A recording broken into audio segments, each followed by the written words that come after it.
Hey everyone, Stoner Van Hound here. It is Sunday, September 8th, 2024.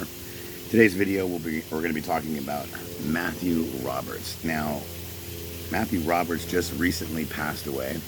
And for those of you that don't know who Mathew Roberts is, he was a part of this community. And when I say this community, I mean this Manson family community.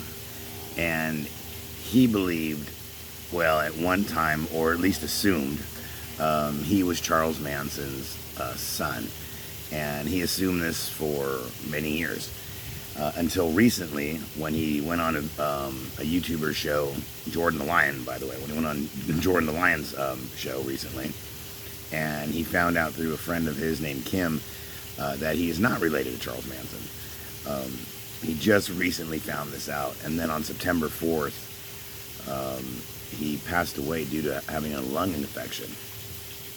And Mathew Roberts was, a part of this community. We would talk about him, and a lot of people speculated that whether or not he really was Manson's son, and that was the whole thing about him.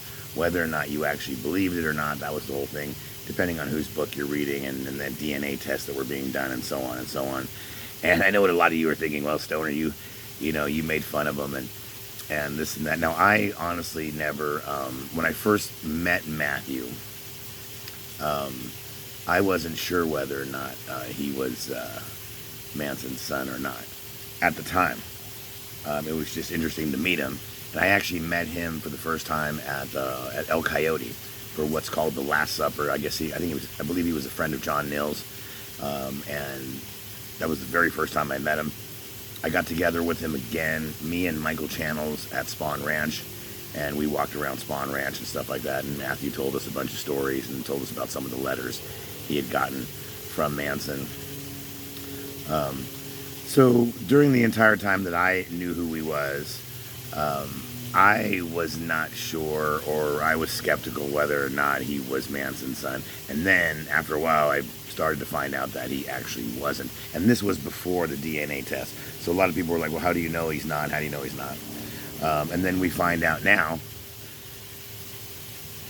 right before his passing, that he wasn't. And if you, like I said, if you go to Jordan the Lion, go to his YouTube channel, and you will see a video there with Mathew and Kim, and she totally proves that he has no relationship or nothing connected to Charles Manson. But she did say that she was going to help him find his real dad, and I really hope she still does that. Even though Mathew's passed away now, I hope Kim still does that for him, just to find out who his dad was. So I know there was, I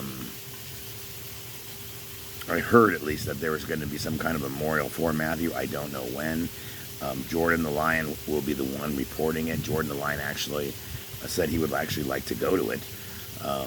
So I'm sure all the information will be on that particular channel. So Stoner Van Hound here, just letting you know. And I'm sure you guys already all knew.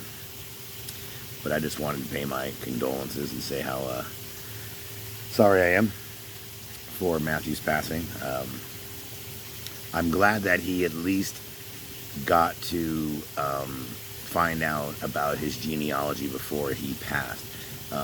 I'm adopted, so I kind of know what it's like when you don't know exactly who your parents are. You're trying to find them and stuff. And I understand with him not knowing and speculating whether Manson was this entire time, it was really, challenging and hard for him. But I'm glad that he finally got to figure out and find out that, who his parents really are, and it's finally over. The sad part about it is right after he finds out the information, then he passes, which is just, just heartbreaking. So, Stoner Van Hound here, just letting you know and paying my condolences about Mathew Roberts passing.